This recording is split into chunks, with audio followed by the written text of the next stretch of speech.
नमस्कार साथियों, एक बार फिर से स्वागत है आपका अपना YouTube चैनल साइंस गुरु रवि में। गाइज, कल हमारा सर्कुलेटरी सिस्टम यानी कि परिसंचरण तंत्र वाला चैप्टर समाप्त हो गया था। अगर आपने वो वीडियो नहीं देखी है, ये लेक्चर नहीं देखे हैं, तो आपको नीचे लिंक डिस्क्रिप्शन में मिल जाएगा या फिर आप चैनल पर जाकर चेकआउट कर सकते हैं। बहुत अच्छे से मैंने आपको पूरा चैप्टर करवाया है। गाइज, आज की इस वीडियो में हम बात करने वाले हैं हार्ट अटैक से संबंधित, यानी कि हृदय आघात से संबंधित किन किन परिस्थितियों में साथियों आपको हार्ट अटैक आ सकता है। और साथियों, सर्कुलेटरी सिस्टम से हमारे कुछ पॉइंट रह गए थे, तो उनके बारे में भी आज की इस वीडियो में बात करने वाले हैं। तो गाइज, आप हेडिंग लगा लीजिए, हार्ट अटैक।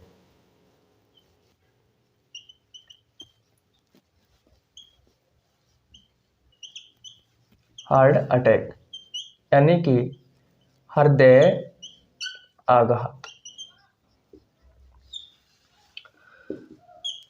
ध्यान से सुनना, एक एक बात आपकी एग्जाम के पॉइंट ऑफ व्यू से बहुत ही ज्यादा इंपॉर्टेंट है।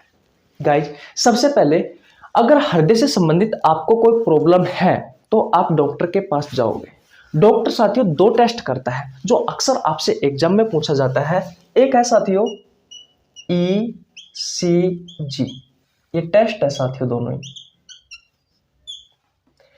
ECG की फुल फॉर्म होती है इलेक्ट्रोकार्डियोग्राफ। तो आपसे पूछा जाता है कि निम्न में से ECG का संबंध किस ऑर्गन से है, तो क्या बताओगे साथियों? हार्ट से है। किससे है भैया? आपके हार्ट से है। ये हृदय की जांच है, टेस्ट है। कौन? ECG। और एक टेस्ट और होता है साथियों हृदय से संबंधित ही, वो है भैया ट्रेडमिल टेस्ट। ये टेस्ट भी साथियों हृदय से संबंधित है। आपसे क्वेश्चन पूछा जा सकता है कि निम्न में से ट्रेडमिल का संबंध किससे है, तो भैया ट्रेडमिल टेस्ट का संबंध किससे है? हार्ट से। इतनी बात क्लियर है? ओके भैया। अब हम बात करते हैं साथियों हार्ट बीट की। हार्ट बीट यानी कि हृदय की धड़कन की।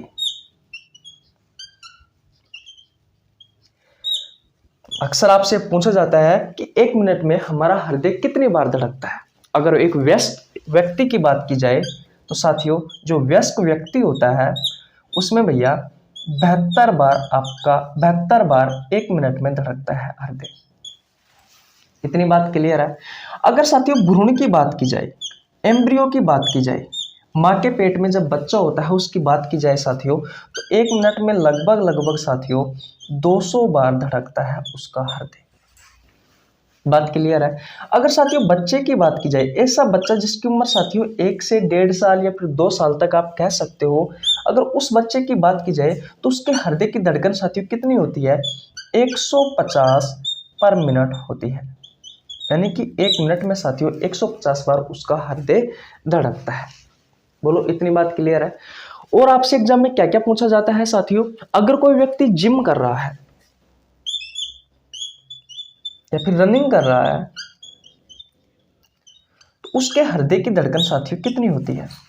तो याद रखना, उसके हृदय की धड़कन होती है साथियों 90 से 98 पर मिनट।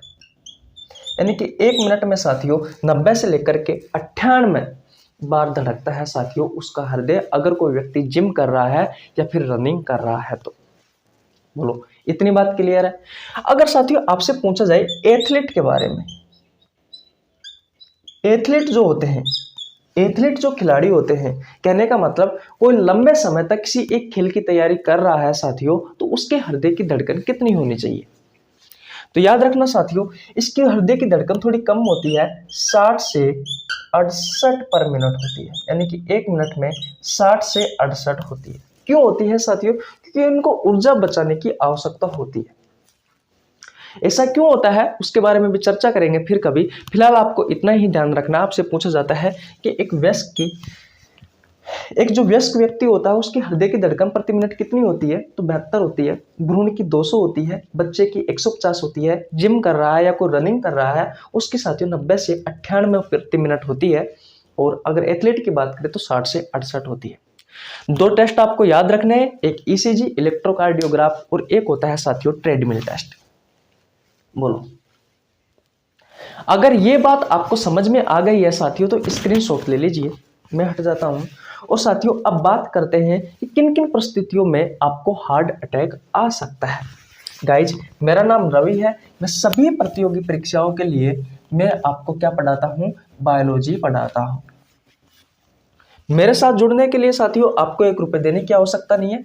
जो कंटेंट आपको पेड कोर्स में उपलब्ध नहीं होता उससे अच्छा कंटेंट उपलब्ध करवाता हूं मैं इस यूट्यूब चैनल पर फ्री ऑफ कॉस्ट। हमारे साथ जुड़ने के लिए साथियों एक नीचे लाल कलर का एक सब्सक्राइब का बटन है, उसको दबा दो और उसके पास में साथियों एक घंटी का बटन है, उसको भी साथियों दबाकर ऑल पे सिलेक्ट कर लेना ताकि आपके पास हमारी वीडियो का नोटिफिकेशन टाइम टू टाइम पहुंच सके। बात क्लियर है भैया? ओके, अब समझते हैं साथियों कि हार्ट अटैक किन किन परिस्थितियों में आ सकता है। इसके बारे में साथियों अब हम बात करने वाले हैं। देखिए, पहला जो केस बनता है साथियों आपका केस फर्स्ट, वो देखिए, मैंने आपको कोरोनरी आर्टरी के बारे में बताया था। कोरोनरी आर्टरी, कोरोनरी धमनी। कोई मुझे बताएगा साथियों कोरोनरी धमनी क्या होती है?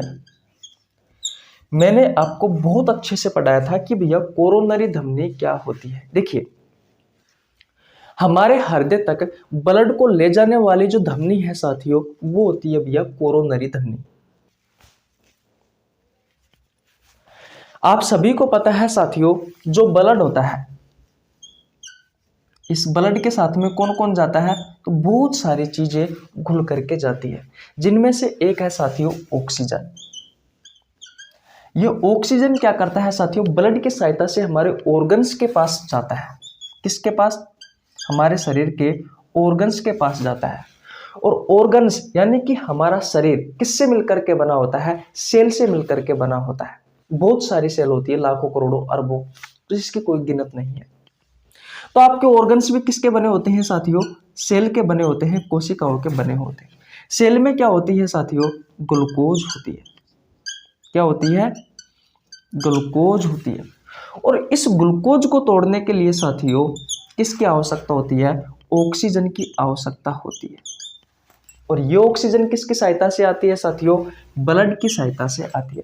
जब ग्लूकोज को आप, ग्लूकोज का सूत्र होता है C6H12O6, इस ग्लूकोज को आप ऑक्सीजन के साथ तोड़ोगे साथियों तो कार्बन डाइऑक्साइड, जल और साथियों आपको प्राप्त होगी एटीपी।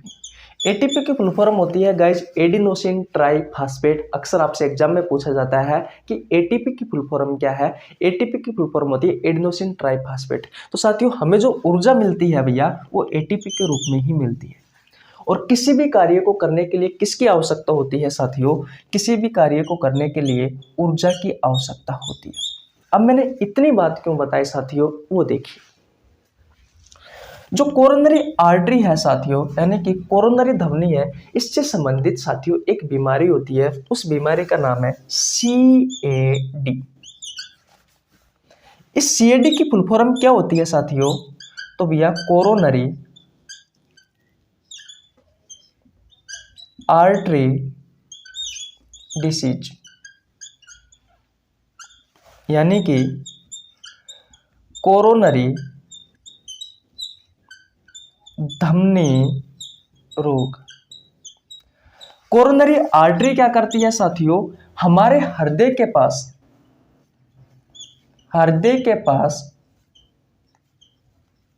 ब्लड को क्या करती है? ट्रांसफर करती है। हमारे हृदय के पास ब्लड को ट्रांसफर कौन करती है? Coronary artery. और इसी से ही संबंधित एक बीमारी है साथियों CAD, कोरोनरी आर्टरी डिसीज। अब देखिए होता क्या है साथियों, इसमें हृदय के पास मान लीजिए ये आर्टरी है, कौन सी? कोरोनरी आर्टरी है। अब हृदय के पास साथियों ये ब्लड लेकर जा रही है। तो ये सीएडी बीमारी क्या होती है, ये जो आर्टरी है साथियों, इस आर्टरी में क्या जम जाता है साथियों, कोलेस्ट्रॉल जम जाता है।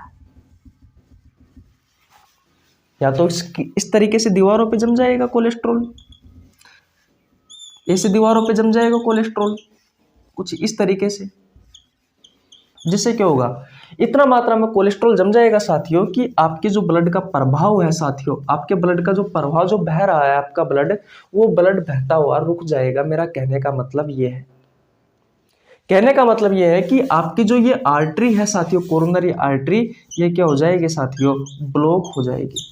अगर साथियों ये ब्लॉक हो गई तो भैया इससे होकर ब्लड आगे नहीं जा पाएगा। अगर साथियों आगे ब्लड नहीं पहुंचेगा तो हमारे हृदय के पास, हमारा जो हार्ट है, इस हार्ट के पास साथियों ब्लड नहीं पहुंचेगा। अगर ब्लड नहीं पहुंचेगा तो हमारे हृदय की जो कोशिका है साथियों, वो ऊर्जा कैसे बनाएगी, क्योंकि कोशिकाओं के पास क्या होता है, ग्लूकोज होता है। और ग्लूकोज को तोड़ने के लिए ऑक्सीजन की आवश्यकता होती है, और ये ऑक्सीजन किसकी सहायता से आता है साथियों, ब्लड की सहायता से आता है। तब आपको साथियों ये रोग होता है सीएडी, कोरोनरी आर्टरी डिसीज। तब आपको साथियों ये हार्ट अटैक है एक तरीके का देखा जाए तो ये केस फर्स्ट है हार्ट अटैक का साथियों। ये कौन सा केस है, ये केस फर्स्ट है। बोलो क्या इतनी सारी बात मैंने आपको बताई, ये आपको समझ में आई या नहीं आई? सबसे पहले मुझे ये बताओ, छोटी सी बात है साथियों, कोरोनरी जो आर्टरी होती है उसमें अगर कोलेस्ट्रॉल जम जाता है, जिसके कारण ब्लड का प्रवाह रुक जाता है, हमारे हृदय के पास ब्लड नहीं पहुंचेगा, तो साथियों हृदय की जो कोशिका है उनके पास जो ग्लूकोज है, उनको साथियों उस ग्लूकोज को ऑक्सीजन की उपस्थिति में तोड़ा जाता है। अगर ब्लड ही नहीं पहुंचा साथियों तो ये ऑक्सीजन कैसे पहुंचेगा, और कार्य करने के लिए ऊर्जा की आवश्यकता होती है। अगर कार्य नहीं करेगा साथियों हृदय, तो हमारा ब्लड का ट्रांसपोर्ट कैसे होगा हमारे शरीर में, हमारा रक्त का परिसंचरण कैसे होगा साथियों हमारी बॉडी में? अगर नहीं होगा साथियों तो हार्ट अटैक आएगा, आपकी मृत्यु हो जाएगी।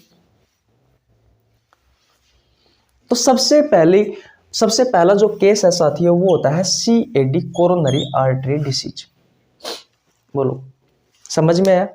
तो आशा करता हूं पहली केस आपको समझ में आ गया होगा कि हार्ट अटैक का ये पहला रीजन हो सकता है। बात क्लियर है? अब बात करते हैं केस सेकंड की। सबसे पहले अगर आपने स्क्रीनशॉट नहीं लिया है तो स्क्रीनशॉट ले लीजिए। ले लिया स्क्रीनशॉट? ओके, ध्यान से सुनना, एक एक बात आपको बहुत अच्छे से समझ में आएगी साथियों, मेरे द्वारा बताई हुई बातें। और ये सभी बातें आपकी एग्जाम के पॉइंट ऑफ व्यू से बहुत ही ज्यादा इंपॉर्टेंट होने वाली है। देखिए अब बात करते हैं साथियों हम दूसरे केस की। ये हो गया भाई हमारा सेकंड केस। और क्या परिस्थिति हो सकती है साथियों जिसके कारण हमें हार्ट अटैक आ सकता है? देखिए आर्टरी जो होती है ना साथियों, आर्टरी,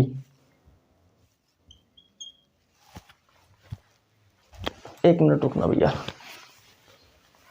जो आर्टरी होती है ना, यानी कि जो धमनी होती है, उन धमनियों में किस प्रकार का ब्लड बहता है? तो ऑक्सीजन युक्त ब्लड बहता है, यानी कि प्योर ब्लड बहता है। इतनी बात आपको क्लियर है? धमनियों में किस प्रकार का ब्लड बहता है साथियों? शुद्ध रक्त बहता है। ओके, ये रही आपकी धमनी। इसमें किस प्रकार का ब्लड बह रहा है? शुद्ध ब्लड बह रहा है।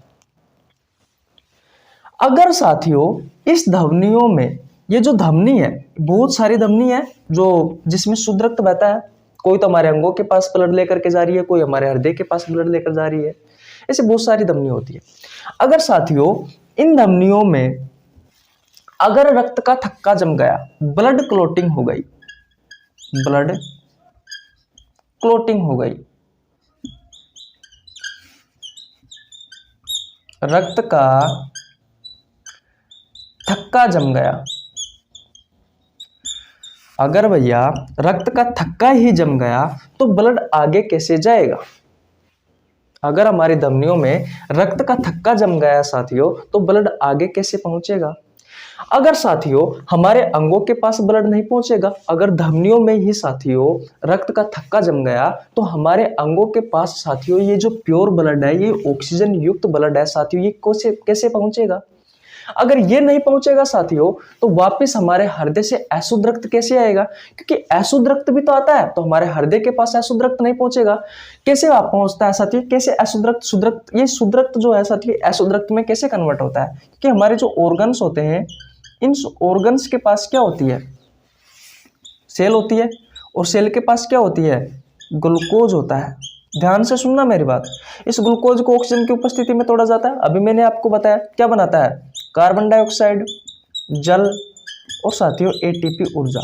तो जो ऑक्सीजन आई है साथियों वो तो खर्च हो गई इस ग्लूकोज को तोड़ने के लिए, लेकिन साथियों जो वेस्ट पदार्थ बना उनमें क्या क्या बना? उत्पादों में क्या क्या बना? कार्बन डाइऑक्साइड बनी। तो साथियों ये कार्बन डाइऑक्साइड वापस ब्लड में घुल जाएगी, तो ये हृदय के पास जाएगी। हृदय से फिर साथियों ये वापस पंप होकर के फेफड़ों के पास आएगी। फेफड़े इस ब्लड को शुद्ध करेगा, फिर वापस ये हृदय के पास पहुंचेगा। हृदय वापस उसको शुद्ध करेगा और साथियों शुद्ध करके वापस ये अंगों के पास भेज देगा। तो मेरा कहने का मतलब ये है, इतनी बात आपको समझ में आए या ना आए उससे कोई मतलब नहीं है, लेकिन जो धमनी होती है साथियों, अगर उन धमनियों में भैया रक्त का थक्का जम गया, ब्लड क्लॉटिंग हो गई साथियों, तो भैया आपके अंगों के पास शुद्ध रक्त नहीं पहुंचेगा। अगर अंगों के पास नहीं पहुंचेगा तो आपके हृदय के पास नहीं पहुंचेगा। हृदय के पास नहीं पहुंचा साथियों तो आपको हार्ट अटैक की संभावना हो सकती है। हार्ट अटैक आने की संभावना पूर्णतः हो जाती है। बोलो, इतनी बात क्लियर है? दूसरा केस आपको समझ में आया नहीं आया? ध्यान से सुनोगे साथियों तब जाकर के समझ में आएगा। दूसरा केस कंप्लीट है, ओके। तीसरे केस की बात करते हैं साथियों, ध्यान से सुनना। अगर आपको बहुत दिनों तक बीपी हाई है,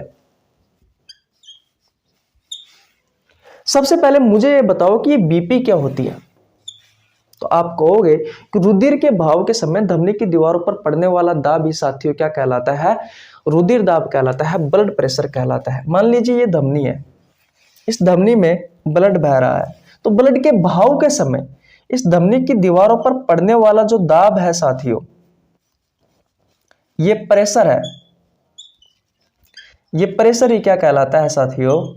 ब्लड प्रेशर कहलाता है। यानी कि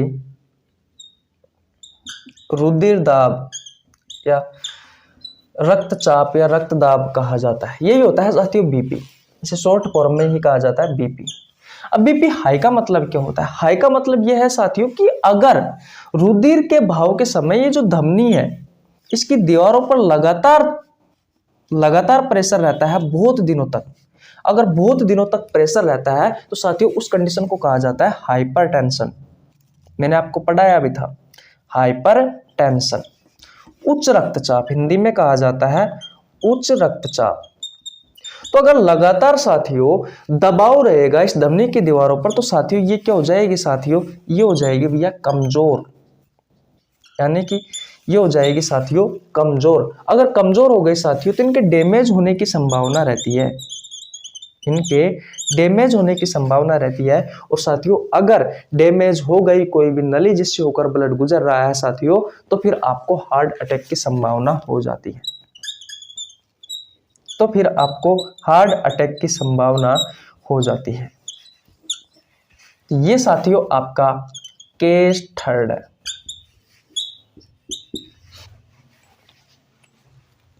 बोलो, समझ में आया नहीं आया?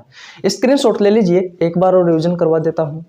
बोलो साथियों, ये बीपी हाई वाला केस आपको समझ में आया नहीं आया? बीपी क्या होती है? रुधिर के बहाव के समय धमनी की दीवारों पर पड़ने वाला दाब ही साथियों रुधिर दाब कहलाता है, ब्लड प्रेशर कहलाता है, बीपी कहलाता है, रक्त दाब या रक्तचाप कहलाता है।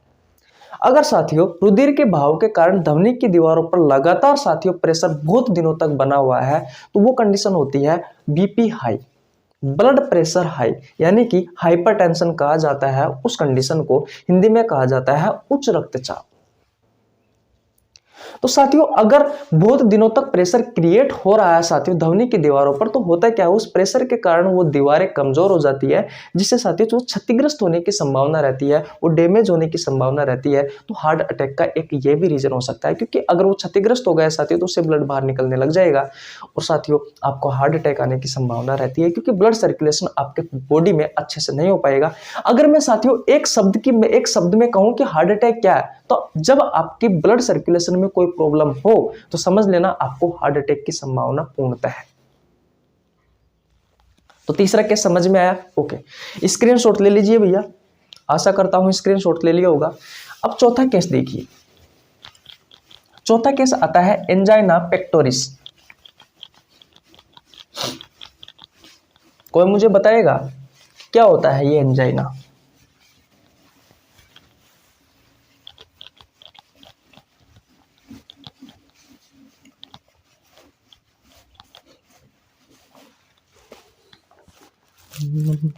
देखिए भैया, केस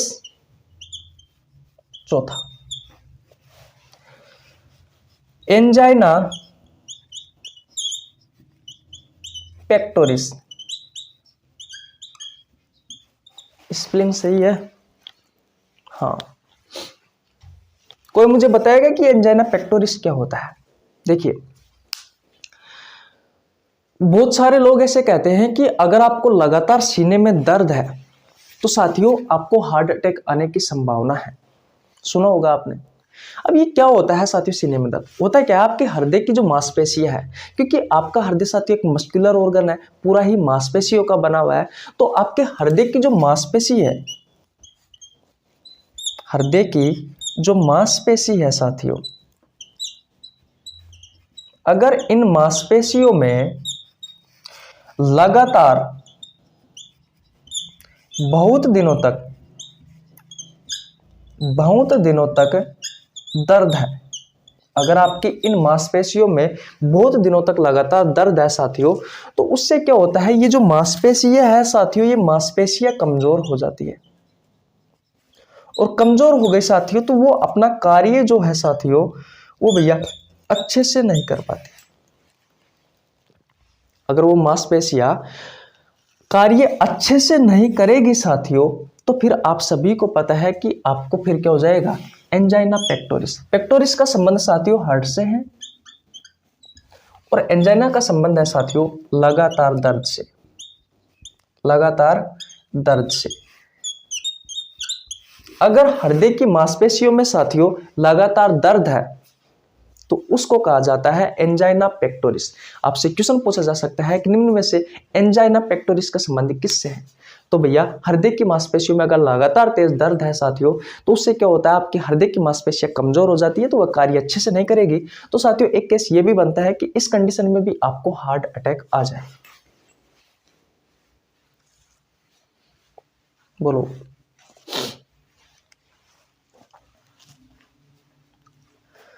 समझ में आया नहीं आया? अगर आपको सीने में लगातार दर्द है तो आप जाइए डॉक्टर के पास, दिखाइए साथियों। ईसीजी करेगा या फिर ट्रेडमिल टेस्ट करेगा और आपको बता देगा साथियों, या तो मेडिसिन दे देगा या फिर बता देगा आपको क्या प्रॉब्लम है।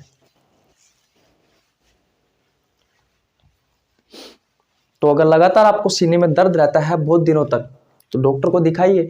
अगर ये है कि भैया एक दिन है तो आप मेडिकल पे जाइए और टेबलेट ले लीजिए, डॉक्टर को दिखा लीजिए, तो आप आसानी से सही हो जाओगे। तो उस कंडीशन में हार्ट अटैक की संभावना नहीं रहती। लेकिन अगर लगातार बहुत दिनों तक तेज दर्द है, तब आपको साथियों संभावना रहती है कि भैया आपको हार्ट अटैक आ सके। तो एक ये भी केस हो सकता है।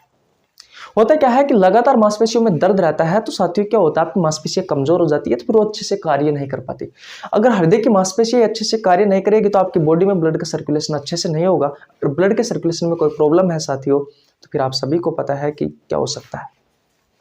ठीक है, बोलो ये बात आपको समझ में आई या नहीं आई?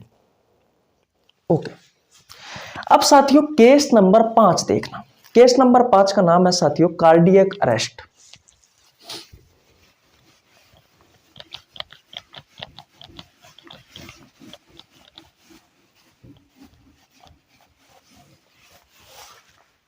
देखिए भैया, मैंने आपको क्या बताया था कि हार्ट अटैक क्या होता है? तो मैंने अगर एक लाइन में बात कहूं साथियों, तो आपके ब्लड सर्कुलेशन में अगर कोई प्रॉब्लम आ रही है साथियों, तो समझ लेना कि आपको हार्ट अटैक आ सकता है, ठीक है। लेकिन एक है कार्डियक अरेस्ट, एक बीमारी और है साथियों, ये भी एक तरीका का हार्ट अटैक ही है, कार्डियक अरेस्ट। इसमें क्या होता है, जब भी आपकी हृदय की धड़कन है, हृदय की जो धड़कन है, आपकी जो हार्ट बीट है, अगर इस हृदय की धड़कन में कोई प्रॉब्लम है, अगर आपके हृदय की धड़कन में कोई प्रॉब्लम है साथियों, तो समझ लेना आपको कौन सी बीमारी है, कार्डियक अरेस्ट है। अब मुझे ये बताओ कि आपकी हार्ट बीट होती है, आपकी हृदय की धड़कन है, किस किस से मिलकर के बनी होती है? तो आप कहोगे भैया कि एक डायस्टोल से और एक सिस्टोल से मिलकर के बनी होती है आपकी हार्ट बीट, यानी कि हृदय की धड़कन। तो अगर आपके डायस्टोल में प्रॉब्लम है और सिस्टोल में प्रॉब्लम है, तब जाकर साथियों आपको ये बीमारी होगी कार्डियक अरेस्ट। अगर आपके ब्लड का सर्कुलेशन का जो फ्लो है साथियों, आपके ब्लड का जो फ्लो है वो साथियों नीचे से ऊपर की ओर जा रहा है, तब भी आपको ये बीमारी हो सकती है। तो वाल्व में प्रॉब्लम हो गई, अगर आपके हृदय के कपाटों में प्रॉब्लम हो गई, तो भी आपको साथियों कार्डियक अरेस्ट आ सकता है। अब तक साथियों इससे पहले मैंने जितने भी केस बताए थे, उन केसों में साथियों आपको आ सकता है कि हार्ट अटैक एक बार आ गया, 2 बार आ गया, 3 बार आ गया। 3 बार में तो इंसान की मृत्यु हो जाती है, वैसे कहा जाता है। लेकिन अगर आपको कार्डियक अरेस्ट आ रहा है साथियों, तो इसी एक ही हार्ट अटैक में आपकी मृत्यु हो जाएगी, ये 100% कन्फर्म है। इससे पहले के जितने भी केस थे साथियों, उनमें तो इंसान बच भी सकता है, लेकिन अगर आपको कार्डियक अरेस्ट आया है साथियों, तो समझ लेना एक बार में ही आप भगवान को प्यारे हो जाओगे। वो कहते हैं ना कि नफरत की दुनिया को छोड़कर प्यार की दुनिया में जा बसे, बस वही है कि आप नफरत की दुनिया को छोड़कर प्यार की दुनिया में जा बसोगे। भगवान चाहे ऐसा किसी के साथ ना हो, लेकिन अगर जिस इंसान को कार्डियक अरेस्ट आता है तो वो एक बार में ही पहुंच जाता है। बोलो, तो ये 4-5 केस है साथियों। अगर आपको ये परेशानी रहती है, कहने का मतलब अगर ये केस बनते हैं तो साथियों हार्ट अटैक आता है। अब साथियों हम पढ़ने वाले हैं इनके लक्षण, कि आपको हार्ट अटैक आने से पहले क्या क्या लक्षण दिखाई देते हैं। तो आशा करता हूं ये भी आपको समझ में आ गई होगी, कार्डियक अरेस्ट वाली। ये जो केस नंबर 5 था ये भी तो मिटा दूं, ओके। समझ में आ रहा है साथियों जो मैं पढ़ा रहा हूं?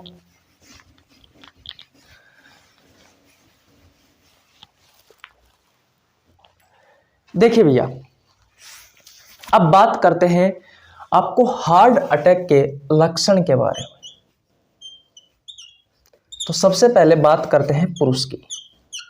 पुरुष को साथियों क्या क्या लक्षण दिखाई देते हैं? सबसे पहले बात करो साथियों, तो नॉर्मल जो पसीना आता है साथियों, उससे कहीं अधिक पसीना आएगा।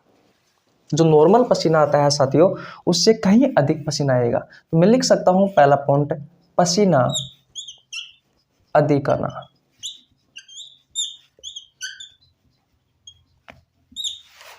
बोलो, पहला पॉइंट क्लियर है? ओके। दूसरा देखिए, आपको साथियों लगातार जबड़े में दर्द रहेगा, लगातार जबड़े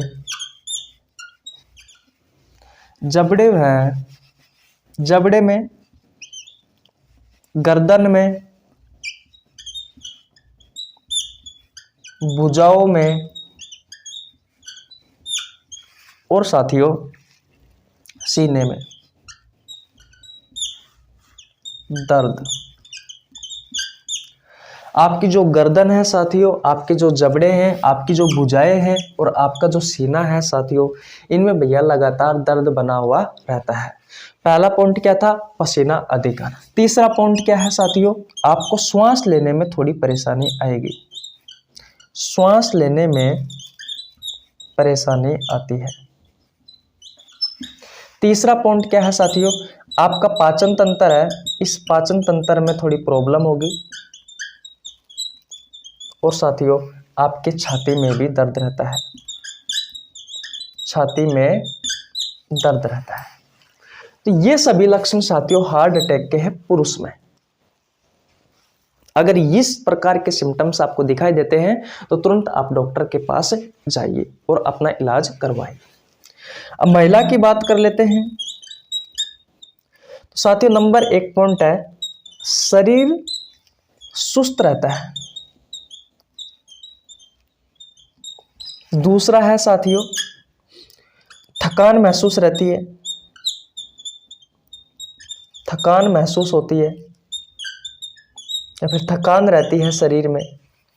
तीसरा है साथियों, कंधे में दर्द। चौथा है साथियों, पेट में गैस बनना। पांचवा है कब्जी की समस्या। छठा है नींद नहीं आना।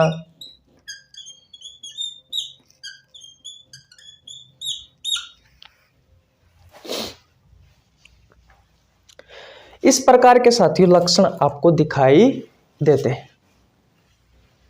बोलो भैया। तो पुरुष के और महिला के साथियों आपको लक्षण समझ में आए या नहीं आए? अगर पुरुष को साथियों ये लक्षण दिखाई देते हैं तो डॉक्टर के पास जाइए, और अगर महिला में अगर ये लक्षण है साथियों तो भैया डॉक्टर के पास जाइए, नहीं तो आपको बहुत बड़ी समस्या पैदा हो सकती है। बोलो, इतनी बात क्लियर है? अब बात करेंगे साथियों दिल में छेद होने वाली जो बीमारी है। आपने सुना होगा कि फलाने इंसान के बचपन से ही दिल में छेद है, वो छोटी सी लड़की हुई थी, उस लड़की के दिल में छेद है। साथियों उसे कहा जाता है, पहले आप स्क्रीनशॉट ले लीजिए, इसका मैं मिटा देता हूं। ओके भैया।